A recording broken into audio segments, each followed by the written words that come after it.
Secretary Gina Lopez canceled about 7 of the big mining firms in the country.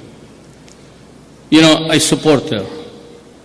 And there was never a time that I called her to slow down a little bit because on one hand is the strict implementation of the mining laws. She should passionate about, not about the mining laws, but about the little man on the land tilling. And she's very adamant. Today she's insisting on the closure of so many. And I support her. She's a pro-people, pro-poor policies that I said when I took her in, you can have your way, just be fair and make it legal. That's about the only standard that we follow. What is legal and what is fair. Hanggang dyan lang tayo. Now, the reason why I think, by the way, yung mga bagong appointments, matagal na yun, it does not lie in my grid. It's somebody else's turf. It's Commission on Good Governance or something, government. And all appointments that I make has to pass that grid there.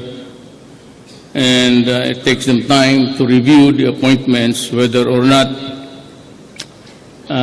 all the clearances are secured. You know, ganon. There are things that you overlook when you appoint somebody because you do not ask for all of these things. But it gets to be reviewed by a commission, and there lies the delay. Hindi sa tapos na yung appointments ninyo sa Board of Trustees. And I hope that you have a new life there. The Filipinos never had the chance to have a respite of graft and corruption. I would not want to zero in or focus on any administration. But for so much of our lives, it has always been corruption. And it is the one thing that really pulled down almost to the drain. Yung indolence ng taga-gobyerno, if not outright making money. It does not exempt any organization. Even the police have been criminals. But remember, as if I'm quoting it for the first time, may I remind the public that when I was campaigning, I made this statement that I have to fix the police because it is rotten to the core. I made that statement when I was campaigning. I just repeated it. So, parang pinapalabas na all along hindi ko alam. And that is why kinuha ko si Bato from down sa rankings, place him there because he has my trust and confidence. I know na talagang pati ang NBI. And may I remind Dante Giran, the chief of the NBI now, when I talked to him and I said, I will appoint you as the NBI director. It's only one question that I will ask you, that I'm interested to hear an answer. Kaya mo bang pumatay ng isang ahente mo, agent mo, kung magkaletse-letse yung trabaho ninyo? And he said, yes. On that condition, I will appoint you. So I hold him responsible for a statement. Whether he really kills them or not, that is not my problem. What I'm trying to say is that I was trying to exact yung performance, not really literally, but if it has to be that way, then so be it. I'll make it public for the first time. And ba't to ganun? Kasi alam ko ang police talaga, it's rotten. And I said, remember that when I took office, I had to fire several generals including, I don't know if he's here, General Luot, the son of a bitch, of a general who has been involved in drugs with 100 million in assets and liabilities. And I say that they are workers and very hard businessman. That is why he earned his... Sino bang niluluko mo, putang ina ka?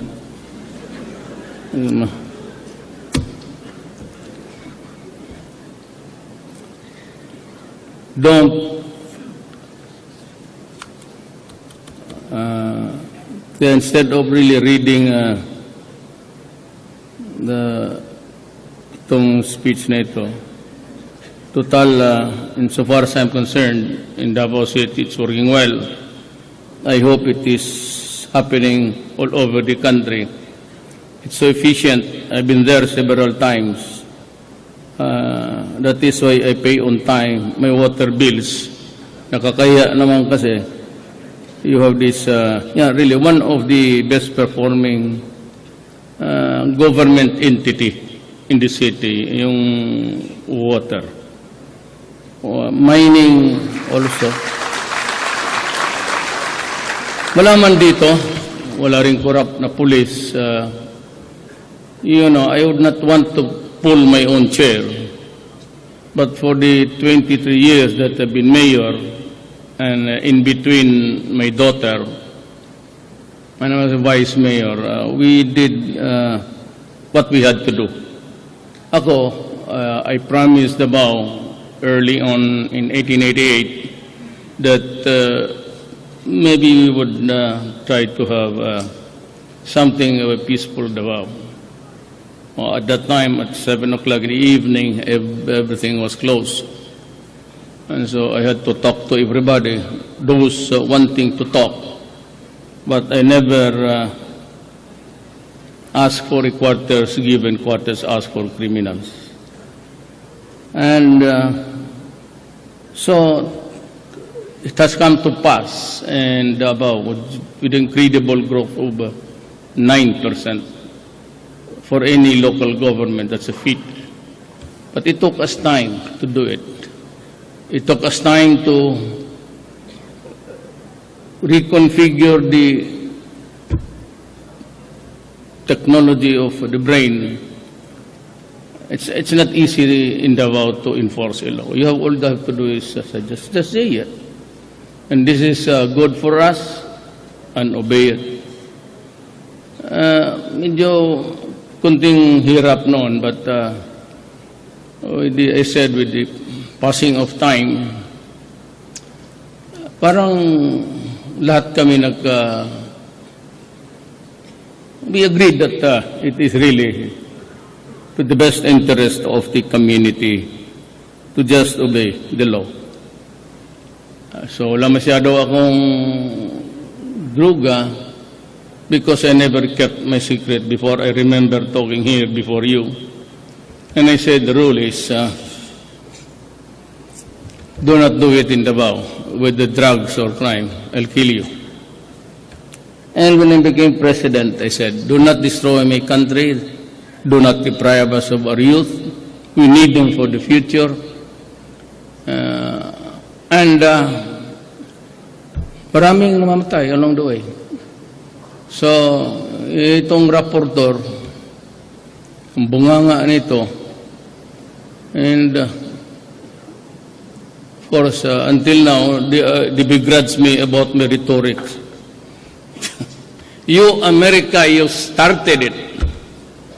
Do not take it on me and saying that the relations are bad because of my rhetorics. Kayo yun. You kept asking me in public, despite the fact that I was no longer mayor but the president. I'm not extraordinarily proud or happy to be president. And even if you ask me what would be my answer, I would say, I do not need the position at this time of my life. Kayo yun eh. You chastise me publicly forgetting that we are a sovereign country. You could have gone to the UN because we're all member states. State your complaint, and then the Human Rights Commission or the body itself may would call my attention and conduct an investigation. Furnish the copy, then give me the right to be heard. That's very important. It is the Constitution, the same words that you gave us. We suffered you as your colony for 50 years, and you live off the fat of the land of my country. Yan ang mahirap sa inyo eh. Mas bright kayo, you seem to impose on people. So you chastise me publicly, Obama. With that even, hanggang ngayon, si De Lima, Human Rights Chairman, she investigated me. Then Secretary, siya yung may racket. She was running the whole show. The Senador, ganun rin. Until now, you have not come up with something. You know, let me just lecture on you. Yung mga EU, Bright, Cambridge, Oxford, Harvard, bugok kayong lahat, totoo lang. What a waste of money investing in your goddamn brains. Nobody can accuse the leader of saying, do not fuck with my country because I will kill you. Do not drown with drugs and destroy the youth of my land because I will kill you. That is a defensive statement. Just trying to preserve the Filipino 4 million addicts. Who are they? They are all slaves to a chemical and to fatten the pockets of the drug lords who are in the police, pati yung mga drug lords. 4 million. How many of them are permanently off his rockers? I do not know. Because 1 year or 6 months of shabu, the severe usage would really shrink your brain. So how many persons, ilan yung mga mag-anak ninyo, na kung mag-usap kayo, magsalita, gaganon ang, suddenly it veers to another territory. Marami yan dito. And you bleed for those son of a bitch. Ilan? 3,000? I will kill more. If only to get rid of drugs. And this campaign, I thought that I would finish it within 6 months, but my standard then was Davao City. When I became president, I had access to all information, and then I started to squeeze everybody, and then you realize it, you saw it on TV, by the hundreds of thousands, ganun pala kalala. And there are about 40% of the barangay captains all over the country still operating, and policemen about 6,000, and the trade is still being carried on behind prison bars. And no amount of confiscation, even known, nilagay na nga sa NBI kasi nakakadala ng cellphone. You know, a cellphone, if you're a prisoner and into drugs, ang price niyan is about 500,000. There was a time na pumasok ang cellphone, so you cannot trust anybody. So, one day, we'll just have to talk. Do not give me that shit that, this is an isolated case, it does not affect the whole country. That's bullshit. Someday we'll have to talk seriously. Tayo sa gobyerno. But remember, you are not exempted. As a matter of fact, ideally, you should be the first to go bago yung mga civilian. Kayo ang dapat mauna sa impyerno. Totoo lang. And, well, as of now, there are no policemen in the entire country. And I want to add, even the NBI, the Bureau is suspended from enforcing drug laws. Sali kayo. Kasi nawalaan na akong tiwala sa inyo. Only the PDEA, which is being headed by General Cicid Dapena, used to be my chief of police also, and the Armed Forces of the Philippines. I still have to write whether it's a proclamation, executive order, but I've taken in the AFP and raised the issue of drugs as a national security threat, so that they can call all the armed forces to assist. So yung iba, in the meantime, that there will be a cleansing, a purge inside Krami and the NBI. Merong marami sa inyo ang okay pa. Pero ang problema, it's a virulent thing. It's like a virus that has really affected lahat ng law enforcement. Lahat ng law enforcement. So pagkadruga, tumabi kayo because I will suspect na iyo yan. For example, if you catch 50 kilos, isurrender mo sa headquarters yung 25 o 10 kilos, pagkabukas may medalya ka pa. Meritorious service. Yung iba putang ina. Buhay na to. You know, you guys, whether it's PMA or PNPA, 4 years, government spends for your education. Libre, pagkain, lahat. Gives you a degree. Then you finish, you polish out with a rank. And then pagdating ninyo dyan sa, itong si Dumlao, abogado to, but he is not a PMA. But then again, marami. Yung ibang dyan, pagkatapos ninyo, we give you jobs, the corresponding rank, it's a little bit comfortable life. Then you fuck the people by committing treason.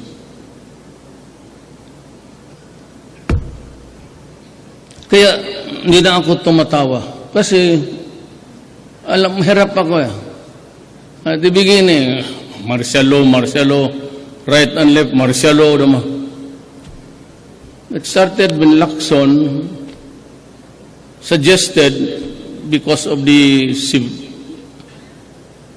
propensity to decapitate people, at hinihiya tayo to declare in Mindanao limited martial law. You know, I don't really need it. Sa totoo lang, abogado ako. I don't need any martial law. Frankly, I don't need any extra powers. And if I would declare martial law, I will not announce it. And I will not even give you an answer. And I will just say, shut up. If it really needed to preserve the country, maybe.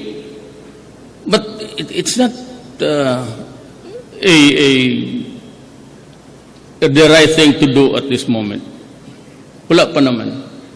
Pero kita mo, we cannot make use of the police because it is corrupt. I cannot trust now the NBI because it is corrupt. That is a law enforcement agency under the Department of Justice. Then the police is under the DILG, both under me. So I have about a limited warm bodies. You still have so many wars to fight. There's an ongoing operation in the central Mindanao area and in Basilan. And what's really very dangerous is that Hapsilon, who is an Abu Sayyaf, was been the leader there, kidnapping people, has been proclaimed as the leader of the ISIS here, maybe in Southeast Asia. Nagbibidahan nga sila kung who will be captured as the leader, who will be crowned. And what's the work? What's the ethic of the work? The work is kill as many people as you can. Because if they are not Muslims, they are infidels. And for you guys who are there, kayong mga Moro, gusto masyadong, do not try to jump to conclusion. My grandmother is a Maranao. My grandfather stayed there in this Iligan. But originally, may ancestral bahay pa kami sa Marawi. Long time ago. So, just the NPAs, they wanted release of prisoners 400. I said, I have surrendered, conceded too much too soon. Lahat ng mga leader nila binitawan, the Tiamson couple, which is really the ideologues dyan. It's freely, so that they can talk, the leaders. Now they want 400 release. My God, that is already releasing all. Para na akong nag-amnesty, which is usually given after a successful negotiation. Ngayon sabi ko, wag niyo akong ipitin because the military might not like it. And then if the military would oust me, would kill me, you have nobody talking to you. Pag ang military magalit, hindi naman sila sabihin mo hindi sang-ayon sa akin. But they would always support you if they think that you are right. If 400 is 400, it is already as if the talks are over and there is a successful formula. So what is there to show? You want individual declaration of ceasefire. I'm just asking for a document which says that we are now in a ceasefire mode, signed by the government of Oslo, who is offering the good offices for us to negotiate. Yan eh. Now, if you ask too much, this is a country that is not authoritarian. I head the executive department, but I consult people and the military, especially in these matters. Of course, nobody stood up right on my face to say it's not good. But during our talks, on our coffee time, relaxed moments, they would make suggestions. And you can get a good vibration of what they want. So, timpla-timpla ako dito in the same manner that you have the Politburo, that you vote on whatever you want for things to evolve in these talks. Mahirap kasi ang... So, nag-withdraw kayo sa ceasefire. So, am I supposed to do the same? Kaya gaya po tumaya. Just go ahead. I will decide in the fullness of God's time.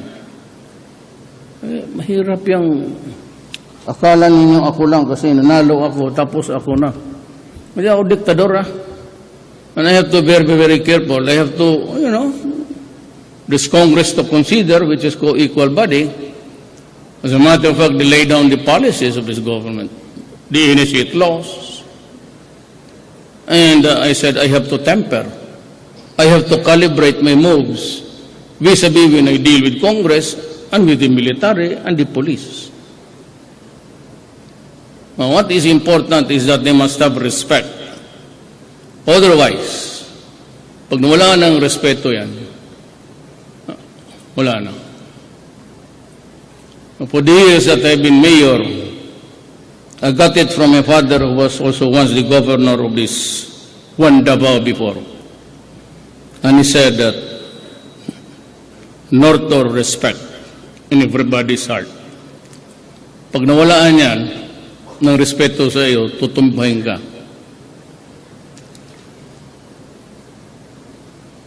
All these years, tanungin niyo dito sa Davao, kung naghingi ba ako maski piso dyan sa mga negosyante. I'll make it public now. Lucio Tan, si Andrew Sumigaward, they came here to chasing me. To the last moment, I never accepted their donation. Panggayan, you can dig into the records. In 1988, they were already their group. Kasi magkaibigan kami. Not because they wanted to voice their own candidate, but because we were friends, family friends. Kaya sila gumastos. Look at the records sa election. 1988, nagbibigay na yan. Hanggang ngayon, a bigger slice of the contribution came from there. Because we were friends. And when I asked for their help in 1988, this was the answer. Sabi ko sa kanya, his brother-in-law, I asked for a meeting. I said, I will run for vice mayor. Can you support me? And he said, no. Hindi na yung sayangan yung pera sa iyo. But if you decide to run for mayor, we will go for you. Yan ang totoo. So yung akin was just the millionaires of Davao, ni Boy. But ito naman mga kababata ko. Wala akong utang. Kaya ganito. If you want to enforce the law, if you want yourself followed, kailangan magkaroon ang respeto ng mga tao. Especially the police. I can bullshit you anytime because dito wala silang nakita na may gambling dito na humihingi ako. That's why I survived. I never lost an election since 1988 until the presidency. Nasusunod ang gusto ko dito. Why? Kasi pinakita ko sila, wala kayong masilip sa akin.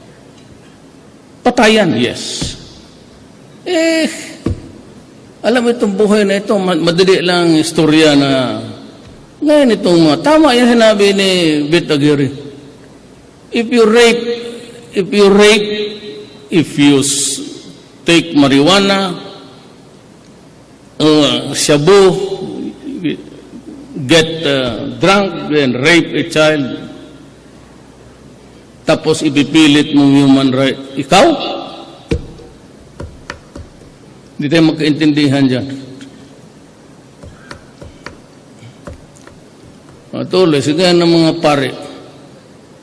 Sus Marius. To si Bacani ang fired the opening salvo ko, you started it not. Kayo lahat ang mga pare sa pulpito. Lahat ng tapos nga nito si Mercado, stop bullying the church. You read Ariel Rofo's book, Altar Secrets. It's online. Now, basahin ninyo. And if you think na binastos ko ang simbahang Katoliko, tell me after reading the book, and if majority of you in this room says that I was wrong, I will resign. Total meron man kayong registry. Just read the book kayong lahat. Tapos you write me, all of you. Itong listahan man ninyo ngayon dito who are present. Write me, and we will have a plebiscite, and I will resign. I give you my commitment now. During the campaign, ganun ang hamon ko. Kayong mga tao, Katoliko, na gustong pumunta ng langit, as if it is really true, sige, doon kayo sa mga obispo at pare. Kayong lahat na gusto pumunta ng impyerno, dito kayo sa akin. Kasi may gawin ako para sa bayan.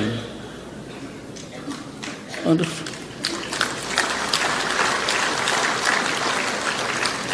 I don't always believe. Sa Ateneo kami, sabi ko. Lahat kami. Tingnan mo dyan sa Mark Falby, the priest who was charged in LA for molestations. Tingnan mo yung biodata niya sa Google. Last assignment, Davao City, dito sa Ateneo. At an early age, we were already being molested. Pagkumpisal, paglapit pa yung muka, baho pa ng bunganga. To ask what your sins are. Only to be, hanggang doon lang naman. Lahat kami hinihipo habang nagko-confess. Hindi bless me, Father, for I have sinned. Yung mga pare,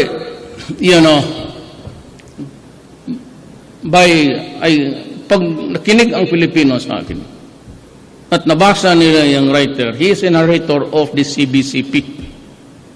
He used to write for, I think, Inquirer, pati Philippine Star. Parang namatay na ata. I don't know. I am sorry if I'm wrong. But pasana. Number 1, si Bacani. Molestation. Yan ang karamihan ninyo. Molestation. Ngayong mga, ayaw ko lang mag-intriga. Kayong mga asawa ninyo, trabaho dyan sa pari, bantay kayo. Pesos, maniwala ka. I am not, baski kayo alam ninyo. May sino mang, ito yung pares priest ninyo. Matino.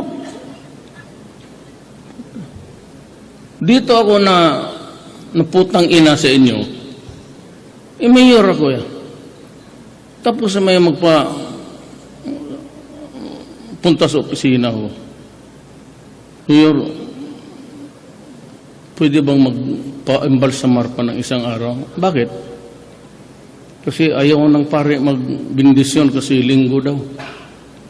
Kasi tapos pinasok namin doon, mabaho na, nagalit ang pare. Itaan yung kaugok. You refuse to what? To bless. Mamatay na lang ako, galit ka pa, magbayad pa ako sa putang ina ninyo, Jesus, Mariusel. Tapos stop bullying the church. Anong klase kayo? Kolekta dito. Noong una, Sunday lang. Tapos ginawa ninyong misa, Sabado, okay na yung sa linggo. Tapos, sige, kolekta. Where's the money? We are into the business of, I haven't seen really a true blue na meron kayong rehab center. Madala pa naman yung putang inang droga na, mga kababata, huwag ninyong panandroga, koleksyon natin, ako na ang bahala sa sarili ko. Nabubusog kayo kayo nag-umpisa Bullshit, kayo ang nag-umpisa. Kasi sinabi ko sa inyo, wag. Because sabi ko noon sa eleksyon, di na bali ako matalo, huwag ninyo akong ganunin. Kagaya rin sa Amerika. Kasi sabi ko, umabag, go to hell. Huwag mo akong ganunin, putang ina ninyong lahat.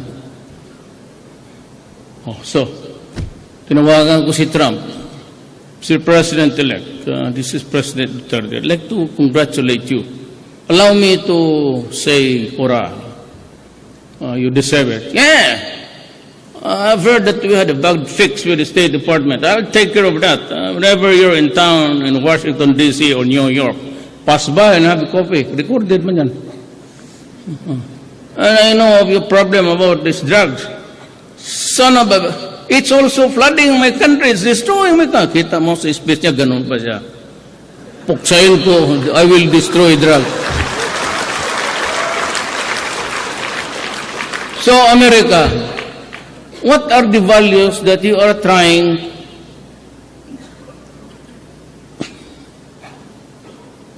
that you want us to follow.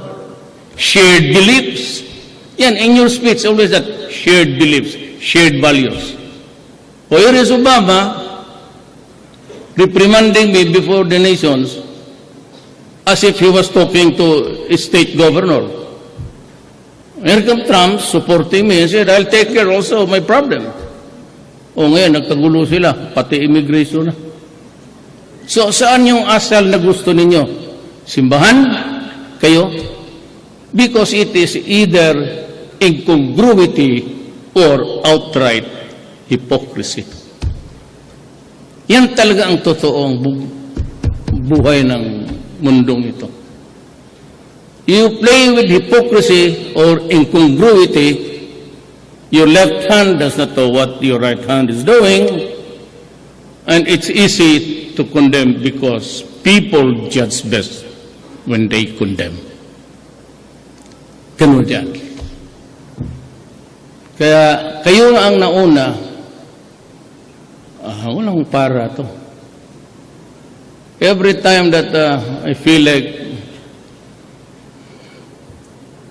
magsakit itong kalyo ko, bigwasan ko kayo, doon ko ilabas. Bakit ko taguin yung sakit ko sa puso? Ngayong USA, wala tayong ambasador. Walang ambasador pupunta doon. Hanggang wala tayong ambasador sa States. I don't feel like sending one. I went to China. Now you keep on pushing us. Assert. Because you create friction. So I go to China. Get out, dismantle or else I'll come here with my Coast Guard and Navy. So I go out and picking fights. What do you think will happen to this country? It's massacre. Can contend with 3,000 planes. The missiles are there in Spratly. It can hit Cagayan de Oro. It can hit Pampanga. It can hit Palawan. So you want to go to war by what? Proxy? Where is the battleground? The Republic of the Philippines. Ano ganun kadali? Wala akong magawa. I said, no, I went to China. I'm here to talk about peace.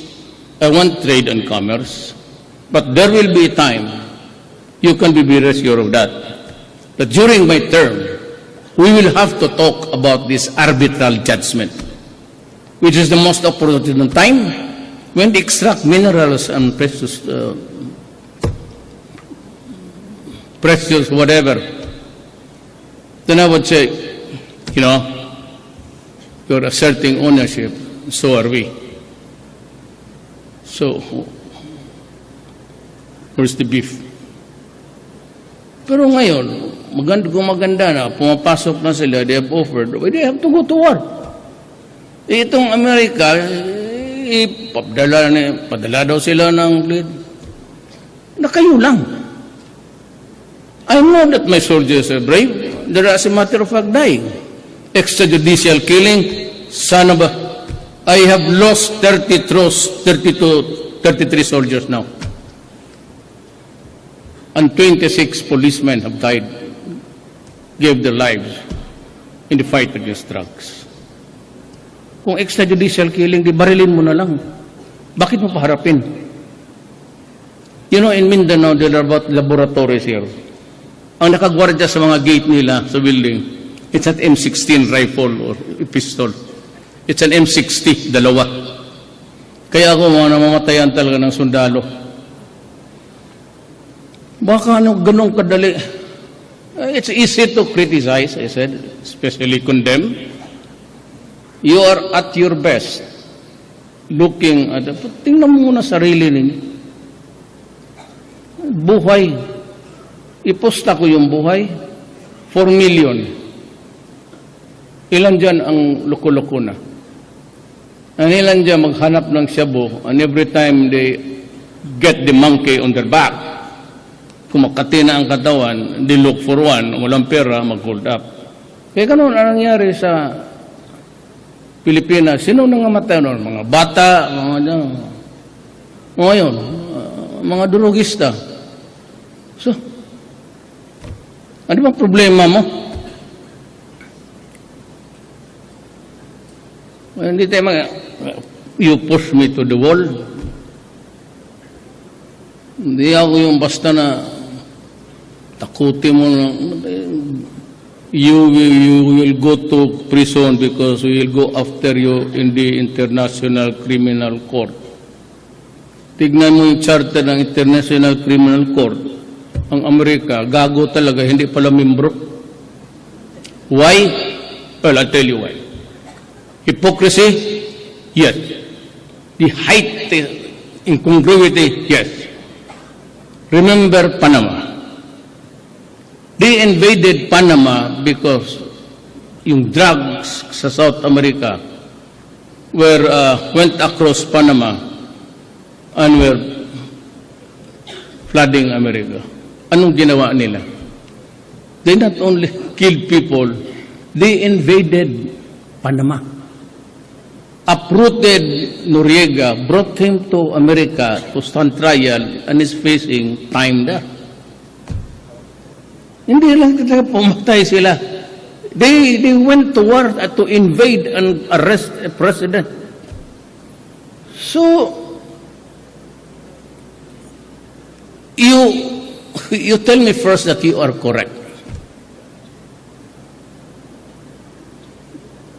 You went to Iraq on a pretext of there were weapons of mass destruction. You killed Saddam, undermined Libya, and eventually Syria. But China and Russia stood their ground. Kaya hindi ninyo matalo-talo, even you be defunding sa rebels.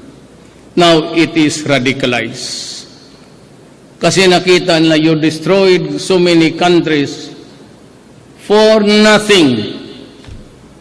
Para bang, Senyor, I kill people for money. But since you are my friend, I'll kill you for nothing. Parang ganun yan.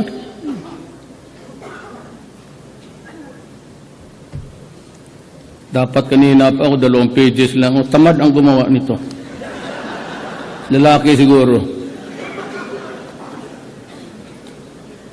We will establish a central water agency under which all water-related functions will be addressed. Tama yan. It's coming during my term.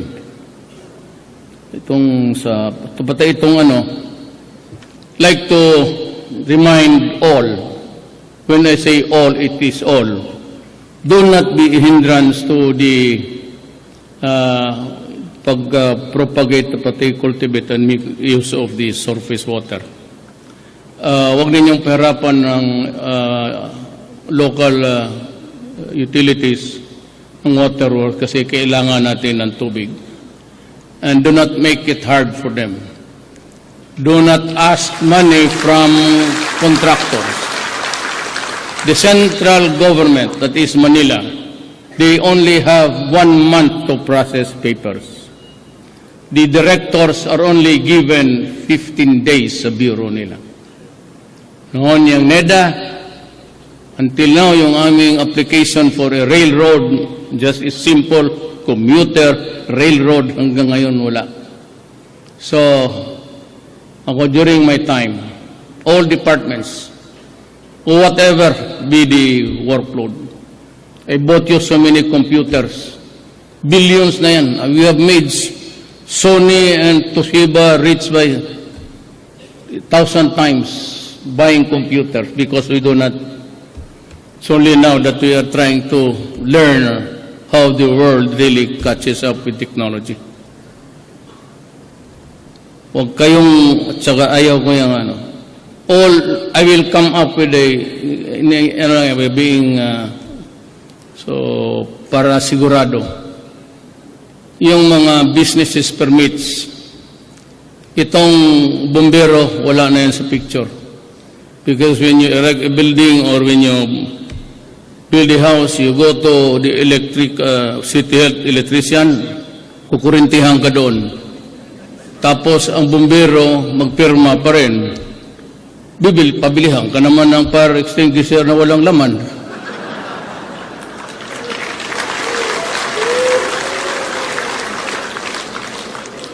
Putang inahin po niyo ito lahat. I will go for summary dismissal. Sabihin ko talaga, civil service, if there's a mechanism there somewhere, put it into action. Kaya itong mga director, mga register of deeds all throughout the country. Alam mo, punta yung tao doon? Wala, hindi mapirmahan, wala yung ma-release. Kasi yung director, wala. Wala dyan, punta ka sa umaga, hindi pa dumating. Pagdating ng hapon, wala na. Tapos sa Maynila, minsan nasa mapaaga, punta sa mall, kasama ang kabit, tapos diretso na sa motel. Sus Maria Josep. Bakit alam ko? Tagal akong mayor. Ako, motel sa gabi. Wala ng trabaho. Motel, office, sinuswerte ka. Ikaw lang ang gumagano na binabayaran kung gano'n.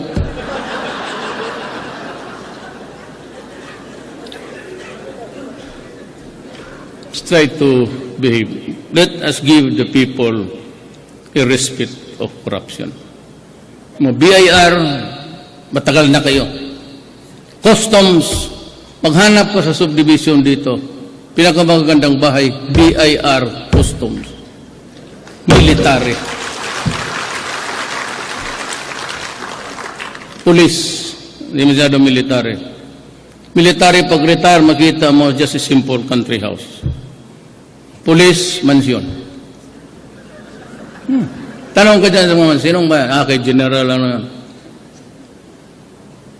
Sino magrespeto sa iyo? Kaya yung mga tao mong pulis, puta magsabi, tangina to. Siya yumaman na. Tapos kami ngayon na sumusunod lang. Ayaw niya kaming yumaman. So, it's a fucking thing there. Walang susunod talaga. Kaya walang respeto. Sigaw dito, sigaw doon. And you want your rank, you want your cake and eat it too. That's your problem. Not decide whether it's simple living, the pressures of the family, you want a mansion when you could just go by with a simple house. Well, of course, you can understand that you want them enrolled in La Salle, Ateneo, but try to figure out if you can really manage to do it. Ako kung hindi ako na, ayan na si Ed Bangay. Kasi kaibigan kami. Yung mga anak ko, kung hindi ako na mayor, hindi makapag-aral ng Inday. Well, she eventually transferred to sa last year niya, San Sebastian. But she was napunta lang yan ng San Beda kasi na-mayor ako. And I was a congressman at that time. Actually, she was able to study in Manila because I was a congressman. Kung naghiwalay kami ng asawa ko, ang isang bunso, isa pa rin tarantado. Yung umuwi ng bahay, sige lang doon kay Adarna.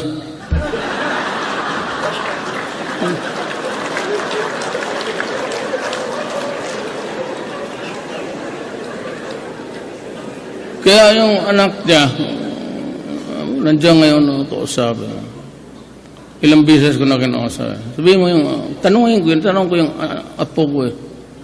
Kaya ko kinuha, nilagay ko doon isang bahay na maliit, yung katabi lang rin ng bahay ko. Wala dyan ang tatay. Sinong mahal mo? Papa mo, pati mama mo? Mama lang. It's a tragedy. Pagsagot ng bata lang gano'n. It's a private family, but ako sinasabi ko sa inyo. Magagano na. Sabihin mo yung bata, mahal mo papa mo, mama? Mama lang.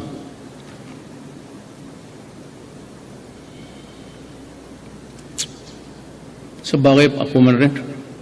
Never got along well with my father. Alam mo, sa totoo lang, ang tatay ko namatay. Hindi nga niya siguro kung akalain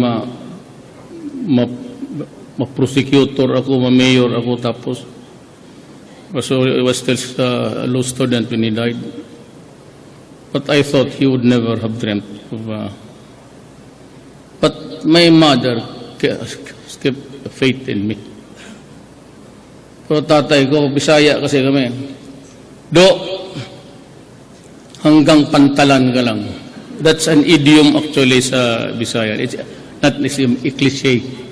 Ibig sabihin, trabahador ka lang kasi hindi ka nag-aral, sa pantalan ka lang. Oh, yeah. Gusto mo?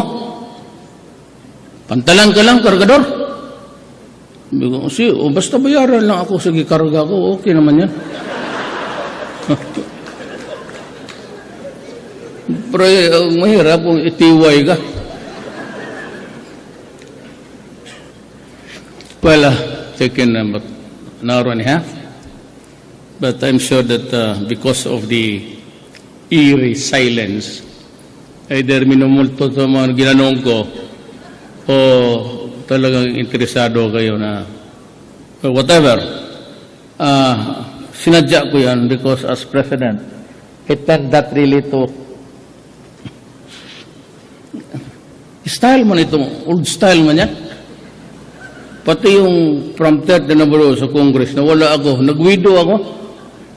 Sabi ko, hindi naman gumagalaw yung yawa na yan.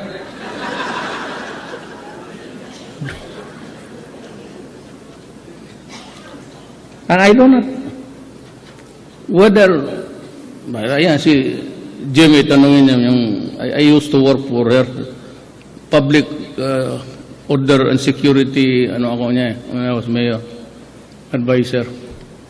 Maski yung patawag kami sa gabi, nagmumura talaga ako pag hindi na kami nakaintindihan doon. Lalo na yung oppression. I do not want oppression. So you have to work for the number of hours that you are paid. You are shortchanging government. You are paid to do a job for 300 pesos a day or 500, then you only report once a week. That cannot happen. That is why nandyan yung 8888. Text lang ninyo, Bureau of what? Itong si the name of the director. Then spell out his sins and I will take over. Nang ayaw ninyong maniwala itong druga, it's surrounding us. Every day may briefer ako. I will publish the briefer. Almost half of the 5 pages, puro druga yan all throughout the country. Ito yung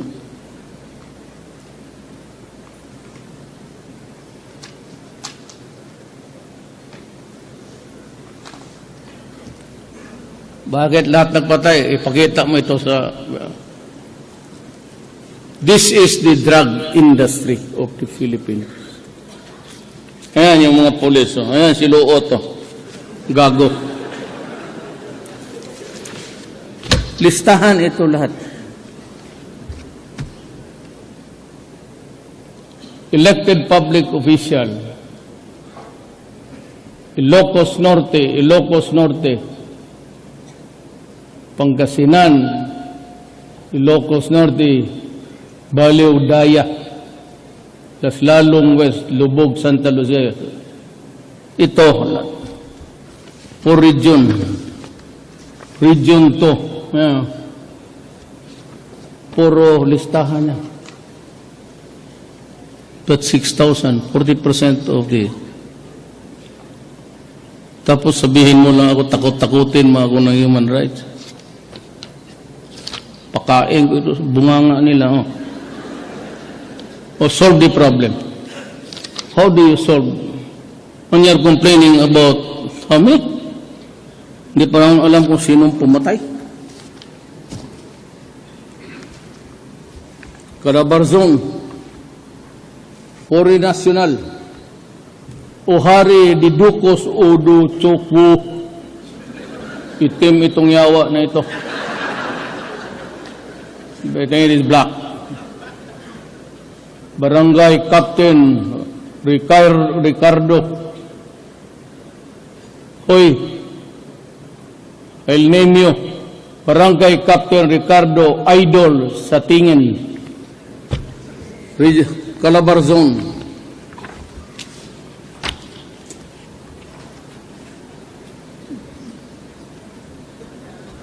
Region 6, Judiciary. Judge.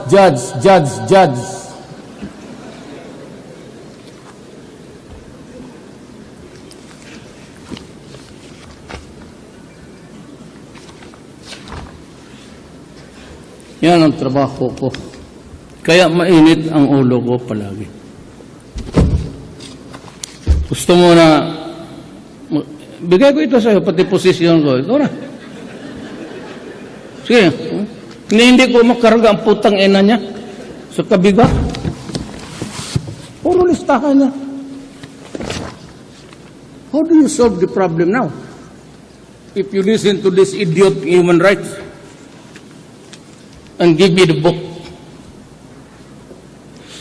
Tapos, Katoliko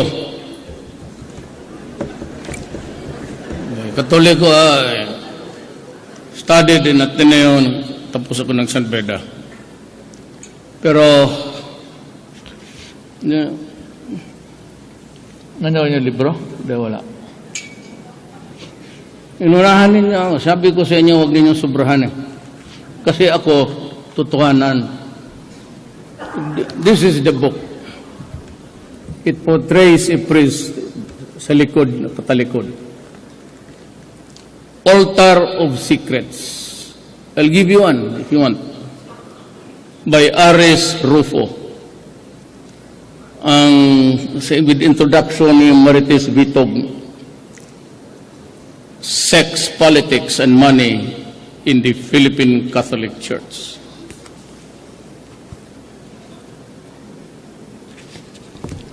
Sandali. Acknowledgement. This book is not divinely inspired. It draws inspiration and strength from the people who believed in the project, who believed that it was time to focus a different lens of the Philippine Catholic Church. These includes church people themselves who are aching for reforms and within the institution. The idea for the book came up after the news break published the stories of Bishop Crisostomo Yalong and Bishop Teodoro Bacani in 23, which I wrote. It was one of the best and the worst of times for the magazine. We broke silence of the misdemeanors of men.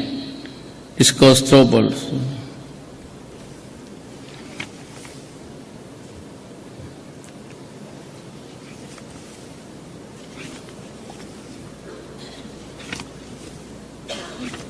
Nandito si Bacani. Molestations. Okay man lang yan nung estudyante kami na mura-murahin kami. Pero malaki na tayo. Cut the crap. Ika nga. Hindi naman kami gagawa. Tatso itong, mabasa ito ng lahat ng college students. By the next generation, wala na ang church. Just like in America, I'm sure everybody of you been there. Sige kayo nung allowance ninyo malalaki. Noon, tapos may first thing, strip ka agad to ganon yan dito. So, I'm sorry but I will control the rate now. Babaan talaga ninyo na to as in baba. And no more yung mga, I will not I will call your attention. So either I will, no more waste, no more, wala na itong mag-meeting sa labas. I cannot imagine also how you'd be able to, hindi kayo lahat, ha? But it happened before. Ganon ang style. You are awarded immediately with out of town or out of the country. Do not make yung mga water dito as a milking cow. No more of that. I'm sorry. Lahat ng government corporate institutions will be controlled. Marami dyan na tao na I will ask the financial guys to prescribe regulations. Not because I do not want you to enjoy. I want you to enjoy life. But yung mga customs, mawalaan niya. The extra, yung sweldo ninyo, ano lang yan, tip lang yan. Ngayon, you just have to sacrifice. Wait for 6 years. Total, mawala man ako. O, magdasal kayo na mamatay ako or ousted. Mahulog yung aeroplano, gano'n. Okay lang, baski saan. Basta not while I'm there. Kasi, you know, I'm going. Napapaiyak ako sa pare, putang ina niya.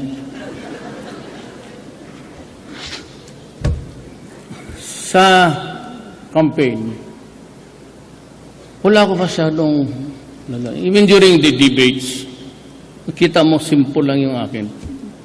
Hindi ako kasi magdiskurso ka na infrastructure. Ako sabi ko, I will restore order. Try to stop criminality. I will suppress drugs. No corruption in my government. Sa executive department, masiguro na yun. Wala talaga. At sa walang dumadaan sa akin ng mga contract. Prohibited sa palace. Diyan lang sa departamento ninyo. If it's a matter of approval sa finance about dollars, then I sign after the advice of Jokno and Sunny Dominguez. So, diniliver ko. I'm controlling crime, drugs. I'm putting pressure on everybody. I'm going after the police for corruption lahat. Punta na nga ako sa human rights. And there was one thing, gusto ko lang point out sa mga, this is a democracy. We were on the hustings during the campaign. We were asked point blank by the panel, if elected president, would you allow the burial of Mr. Marcos at the libingan? Ako pa dahil sabi, yes, yung tatlo ayaw nila. So, when I became president, marami na alliances, gano'n na, pagkatapos, pag-resign, papasok si Bongbong. Wala akong amo. Di paski dito sa Davao. Wala akong amo. I do not follow anybody. It has always been my nature to rebel. Hindi mo ako mapagsabihan. But when I make a promise, I will do it. Hindi ako napapakurne na, for what? Bakit ko pabigyan? Kayo mga abogado. We were told, time and again, do not go beyond the meaning of the word. Turin mo sa diksyonaryo. He was a soldier. Maybe he was a coward, but he was still a soldier. Wala namang sinabi, he must be extraordinarily courageous. He was a president. Yes. He might have been really a total failure, a bad president. Okay. Let's accept that. But he was a president. Wala na. So kami mga abogado, kaya ako kay Grace, wala akong away. But tayo mga abogado, the only time that you can be a natural born is when you go out of the womb of your mother, Filipino ka, period. Ilang semester yan, pabalik-balik yan sa constitutional politics. Isa lang, one alif to the womb of your mother, Filipino ka. Otherwise, you acquire it by citizen, question of the husband's, the laws provide that you acquire citizenship also, or by naturalization, or by adoption. Pero natural born citizen, tayo mga ubago, isa lang talaga yan. Kaya sabi ko, I beg to disagree. Although I'll follow the Supreme Court. But into the wisdom of the judgment, certainly not. I don't believe you. But I will follow. Ilang beses yung one semester, nagbayad kami, mahal pa ang tuition. We're under Isagani Cruz, he was a brilliant lawyer. Constitutional law. Isang ano lang man talaga yan. When you are a Filipino at the time you make the egress from your mother's womb, that's about the only time. All others, sinasabi sa atin, di talaga.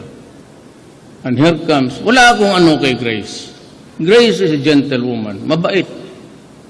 Wala akong masasabi. I cannot say anything against her because she's really a good girl. Yan ang mga issues na since you hear me talking because maybe of my verbosity sometimes on one topic, I tend to, overdo things. Yung paglabas ng ano mo ganon, sometimes I use a metaphor for being fun of, I use a lot of idioms in my talks. Kaya nga, so, it was a good time with you here. I have never seen so much attentiveness ng mga estudyante. Kung ganun lang tayo sa high school, wala tayong problema with college. I'd like to thank you for the time that you've given me. And let me assure you that, again, there will be no corruption in the government. Not ever, ever, ever. I would just want to give the Filipino a respite of about 6 years. Then try to build. They say that the economy is good. Ako naman, I am not an economist. So I say, basta ako dito. That's what I told Chito Ayala dito, pati sila mga negosyante. I will create environment for Davao City for business to thrive. Kayong may mga pera, wala man kami pera, inyo na yan. Basta ako dito, walang kidnapping, patayin ko lahat yung mga murder for hire, but I will make it really a livable city. We got it. Nakuha namin. Of course, it's God's is the will of God. Kaya kayo maniwala, mapunta ka sa hell, sa heaven. Now I disagree with. There is no such thing as a heaven and a hell. It would be a very stupid God if He creates me as a human being. At the end of my earthly life, He would just send me to hell. God is Alpha Omega, the beginning and the end. He sees everything. And I said, but you have free will. But just the same, God knows that you're going to hell. So why the heck create me if you let me suffer? If you are the creator of life, then create another one, but not me. But when you have this universal identity.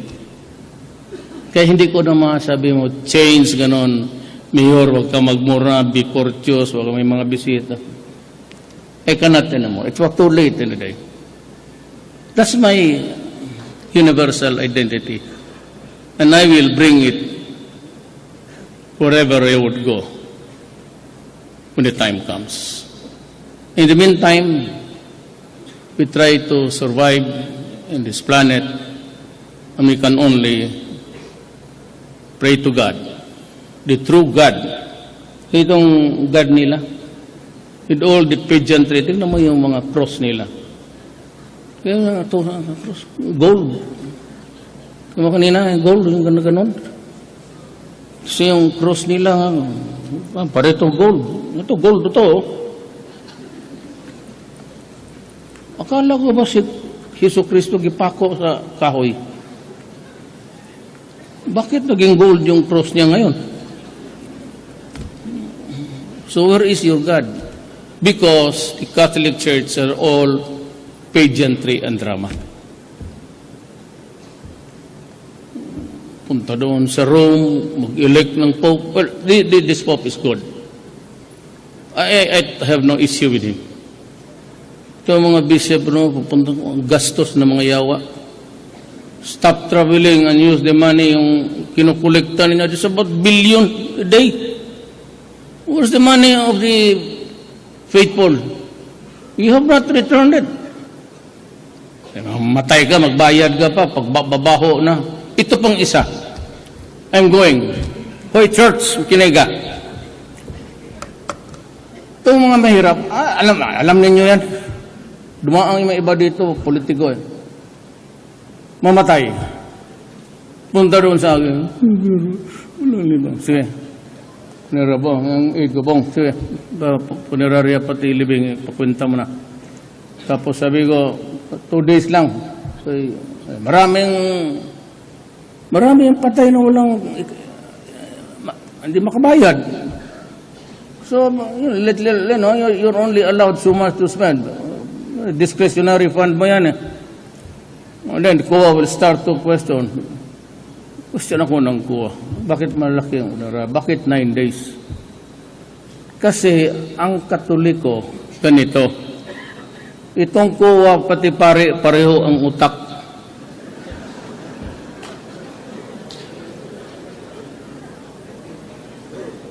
Kasi question ako kung bakit malaki yung... ang Katoliko nagtuturo na for 9 days ang kalag. Ano bang Tagalog sa kalag? Kaluluwa. Kasi for 9 days after mamatay, ang kaluluwa nandito pa sa lupa. Kaya you have to wait for 9 days. Bugbog yung mata ng kape, pakain. Baski wala ng pera, sige lang kasi 9 days. Tapos ang pera nila hanggang 5 araw lang na imbalsamasyon. Tapos nangangamoy na. Tapos punta ka doon sa simbahan. Hindi, walang ano sa linggo. So, yung patay, medyo mabaho na. Pag dinala mo doon sa pare, magagalit naman. Ba't kayo nagdala dito ng mabaho na patay? Kasing baho ng style yan ninyo. Mga gano'n na Katoliko practice. 9 days. San? Yung turo nila na, yung mga sa katikil, for 9 days, nandito pa yan. So, ang ipilitin mong ang kaluluwa, nandito pa sa Hoy, ang walang kaluluwa, yung nagtuturo ng kalukuhan sa inyo. Maraming salamat po.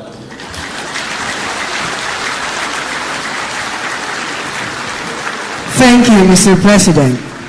May we request the President to grant a photo opportunity with the key officers and donors of the Philippine Association of Water Districts in 5 batches.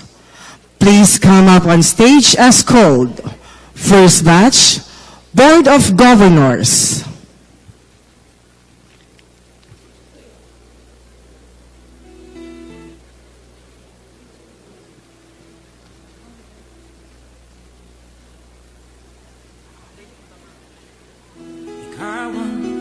Pangulo para sa pagbabago. Sawa na ang bayan ko sa magnanakaw na trapo. On a count of 3, 2, 1. Madilim na kahapon, Thank you. ikaw ang mag-aahon. Second batch, Executive Council and Major Island Association.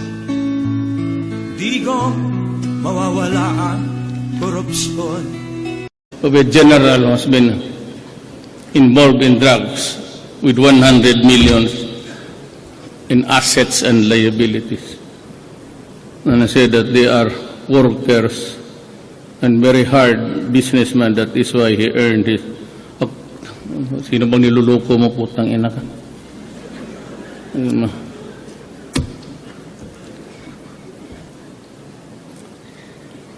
Don't instead of really reading itong speech na ito, total, insofar as I'm concerned, in Davao City, it's working well. I hope it is happening all over the country. It's so efficient. I've been there several times. That is why I pay on time my water bills. Nakakaya naman kasi you have this, really one of the best performing government entity in the city, yung water. Mining also. Wala man dito, wala rin corrupt na police. You know, I would not want to pull my own chair. But for the 23 years that I've been mayor, and in between my daughter, when I was a vice mayor, we did what we had to do. Ako, I promised Davao early on in 1888 that maybe we would try to have something of a peaceful Davao. At that time, at 7 o'clock in the evening, everything was closed. And so I had to talk to everybody, those wanting to talk. But I never asked for quarters, given quarters, asked for criminals. And so it has come to pass, and about with incredible growth over 9%. For any local government, that's a feat. But it took us time to do it. It took us time to reconfigure the technology of the brain. It's not easy in Davao to enforce a law. You have all you have to do is just say it. And this is good for us, and obey it. Medyo kunting hirap noon, but I said with the passing of time, parang lahat kami we agreed that it is really to the best interest of the community to just obey the law. So wala masyado akong druga, because I never kept my secret before. I remember talking here before you. And I said the rule is, do not do it in Davao with the drugs or crime. I'll kill you. And when I became president, I said, do not destroy my country. Do not deprive us of our youth. We need them for the future. And maraming namamatay along the way. So, itong rapporteur, ang bunganga nito, and of course, until now, they begrudge me about my rhetoric. You, America, you started it. Do not take it on me I'm saying that the relations are bad because of my rhetorics. Kayo yun. You kept asking me in public, despite the fact that I was no longer mayor but the president. I'm not extraordinarily proud or happy to be president. And even if you ask me what would be my answer, I would say, I do not need the position at this time of my life. Kayo yun eh. You chastise me publicly forgetting that we are a sovereign country. You could have gone to the UN because we're all member states. State your complaint, and then the Human Rights Commission or the body itself may would call my attention and conduct an investigation. Furnish the copy, then give me the right to be heard. That's very important. It is the Constitution, the same words that you gave us. We suffered you as your colony for 50 years, and you live off the fat of the land of my country. Yan ang mahirap sa inyo eh. Mas bright kayo, you seem to impose on people. So you chastise me publicly, Obama. With that even, hanggang ngayon, si De Lima, Human Rights Chairman, she investigated me. Then Secretary, siya yung may racket. She was running the whole show. The Senador, ganun rin. Until now, you have not come up with something.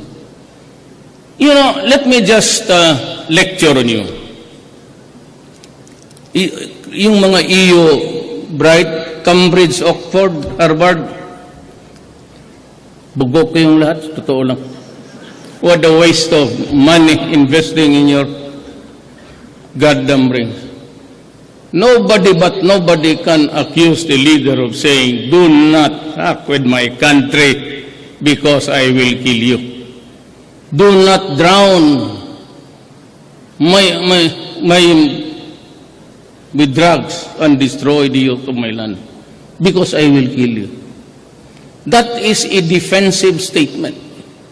Just trying to preserve the Filipino 4 million addicts. Who are they?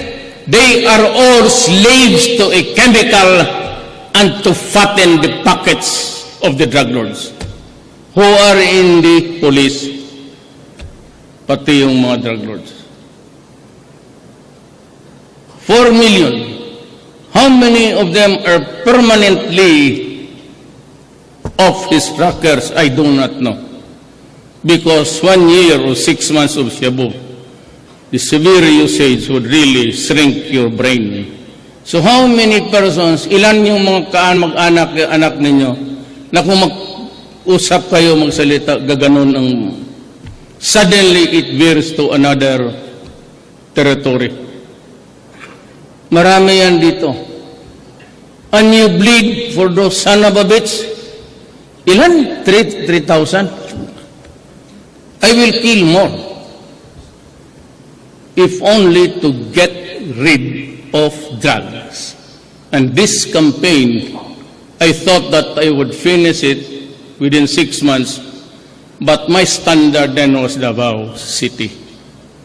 When I became president, I had access to all information, and then I started to squeeze everybody, and then you realize it, you saw it on TV, by the hundreds of thousands, ganun pala kalala.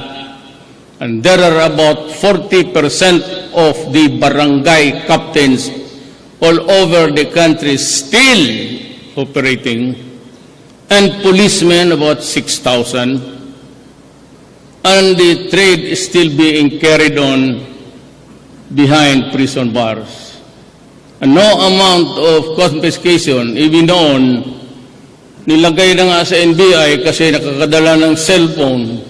You know, a cellphone, if you're a prisoner and into drugs, ang price niyan is about 500,000. There was a time na pumasok ang cellphone, so you cannot trust anybody. So, one day, we will just have to talk. Do not give me that shit that, this is an isolated case, it does not affect the whole country. That's bullshit. Someday we'll have to talk seriously. Tayo sa gobyerno. But remember, you are not exempted. As a matter of fact, ideally, you should be the first to go bago yung mga civilian. Kayo ang dapat mauna sa impyerno. Totoo lang. And, well, as of now, there are no policemen in the entire country. And I want to add, even the NBI, the Bureau is suspended from enforcing drug laws. Sali kayo. Kasi nawalaan na akong tiwala sa inyo. Only the PDEA, which is being headed by General Cicida Peña, used to be my chief of police also. Secretary Gina Lopez canceled about 7 of the big mining firms in the country. I support her. And there was never a time that I called her to slow down a little bit. Because on one hand is the strict implementation of the mining laws. She should passionate about, not about the mining laws, but about the little man on the land tilling. And she's very adamant. Today she's insisting on the closure of so many. And I support her. She's a pro-people, pro-poor, policies that I said when I took her in, you can have your way, just be fair and make it legal. That's about the only standard that we follow. What is legal and what is fair. Hanggang dyan lang tayo. Now, the reason why I think, by the way, yung mga bagong appointments, matagal na yun, it does not lie in my grid. It's somebody else's turf. It's Commission on Good Governance or something, government. And all appointments that I make has to pass that grid there. And it takes them time to review the appointments, whether or not all the clearances are secured. Ganon. These are things that you overlook when you appoint somebody because you do not ask for all of these things. But it gets to be reviewed by a commission and there lies the delay. Hindi sa tapos na yung appointments ninyo sa Board of Trustees. And I hope that you have a new life there.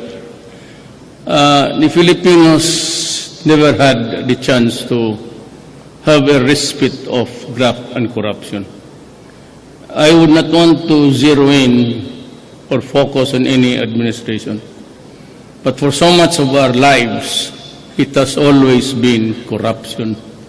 And it is the one thing that really pulled down almost to the drain. Yung indolence ng taga-gobyerno, if not outright making money. It does not exempt any organization. Even the police have been criminals. But remember, as if I'm quoting it for the first time, may I remind the public that when I was campaigning, I made this statement that I have to fix the police because it is rotten to the core. I made that statement when I was campaigning. I just repeated it. So, parang pinapalabas na all along hindi ko alam. And that is why kinuha ko si Bato from down sa rankings. Place him there because he has my trust and confidence. I know na talagang pati ang NBI, and may I remind Dante Giran, the chief of the NBI now, when I talked to him and I said, I will appoint you as the NBI director. It's only one question that I will ask you that I'm interested to hear an answer.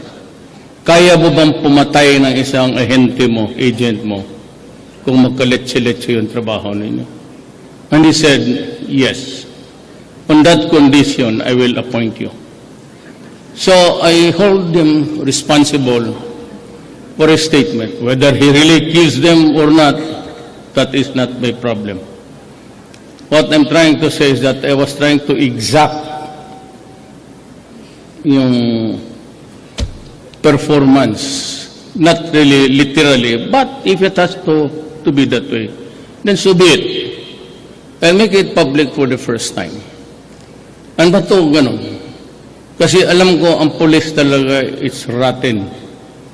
And I said, remember that when I took office, I had to fire several generals, including, I don't know if he's here, General Luot, the son of a bitch, and the armed forces of the Philippines. I still have to write whether it's a proclamation, executive order, but I've taken in the AFP and raised the issue of drugs as a national security threat, so that they can call all the armed forces to assist.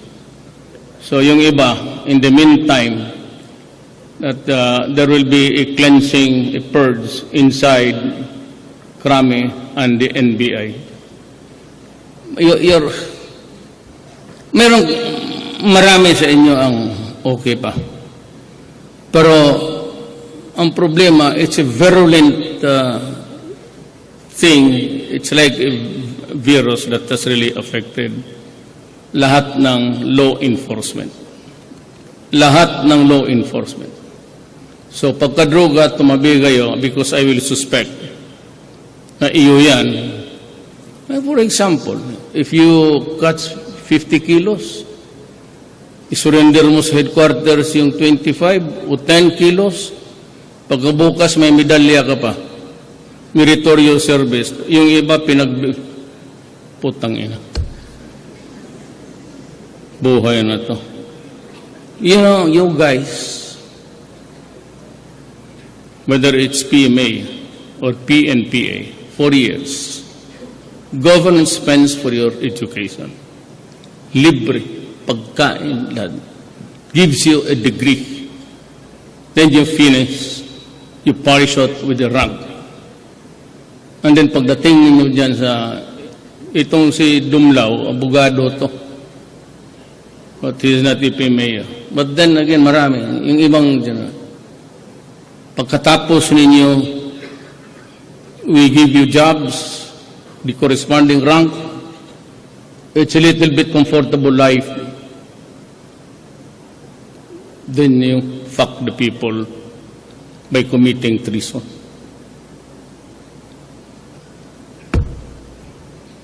Kaya hindi na ako tumatawa. Kasi alam, hirap ako eh. At the beginning, martial law, right and left, martial law naman. It started when Lacson suggested, because of the propensity to decapitate people, at hinihiya tayo to declare in Mindanao limited martial law. You know, I don't really need it. Sa totoo lang, abogado ako. I don't need any martial law. Frankly, I don't need any extra powers. And if I would declare martial law, I will not announce it. And I will not even give you an answer. And I will just say, shut up. If it really needed to preserve the country, maybe. But it's not the right thing to do at this moment. Wala pa naman. Pero kita mo, we cannot make use of the police because it is corrupt. I cannot trust now the NBI because it is corrupt. That is a law enforcement agency under the Department of Justice. Then the police is under the DILG, both under me.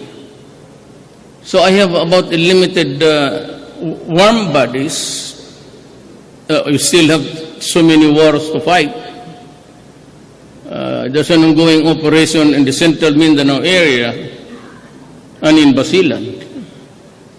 And what's really very dangerous is that Hapsilon, who is an Abu Sayyaf, was been the leader there, kidnapping people, has been proclaimed as the leader of the ISIS here, maybe in Southeast Asia. Nagbibidahan nga sila kung who will be captured as the leader, who will be crowned. And what's the work? What's the ethic of the work? The work is kill as many people as you can. Because if they are not Muslims, they are infidels. And for you guys who are there, kayong mga Moro, gusto masyadong, do not try to jump to conclusion. My grandmother is a Maranao. My grandfather was stayed there in this Iligan. But originally, may ancestral bahay pa kami sa Marawi. Long time ago. So, just the NPAs, the wanted release of prisoners 400. I said, I have surrendered, conceded too much too soon. Lahat ng mga leader nila binitawan, the Tiamson couple, which is really the ideologues dyan. It's really, so that they can talk, the leaders. Now they want 400 release. My God, that is already releasing all. Para na akong nag-amnesty, which is usually given after a successful negotiation. Ngayon sabi ko, wag niyo akong ipitin because the military might not like it. And then if the military would oust me, would kill me, you have nobody talking to you. Pag ang military magalit, hindi naman sila sabihin mo hindi sang-ayon sa akin. But they would always support you if they think that you are right. If 400 is 400, it is already as if the talks are over and there is a successful formula. So what is there to show? You want individual declaration of ceasefire. I'm just asking for a document which says that we are now in a ceasefire mode, signed by the government of Oslo, who is offering the good offices for us to negotiate. Yan eh. Now, if you ask too much, this is a country that is not authoritarian. I head the executive department, but I consult people and the military, especially in these matters. Of course, nobody stood up right on my face to say it's not good. But during our talks, on our coffee time, relaxed moments, they would make suggestions. And you can get a good vibration of what you want. So, timpla-timpla ako dito in the same manner that you have the Politburo, that you vote on whatever you want for things to evolve in these talks. Mahirap kasi ang... so, nag-withdraw kayo sa ceasefire. So, am I supposed to do the same? Kaya gaya po tumaya. Just go ahead. I will decide in the fullness of God's time. Mahirap yung akala ninyo ako lang kasi nanalo ako tapos ako na. Hindi ako diktador And I have to be very, very careful. I have to, this Congress to consider, which is co-equal body, As a matter of fact, they lay down the policies of this government. They initiate laws. And I said, I have to temper. I have to calibrate my moves vis-a-vis when I deal with Congress and with the military and the police. Now, what is important is that they must have respect. Otherwise, pag wala ng respeto yan, wala na. For the years that I've been mayor, I got it from my father who was also once the governor of this one Davao before. And he said that north or respect in everybody's heart. Pag nawalaan yan ng respeto sa iyo, tutumbahin ka.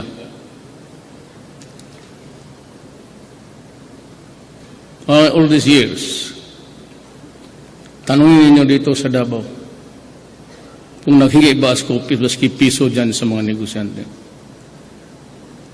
I'll make it public now.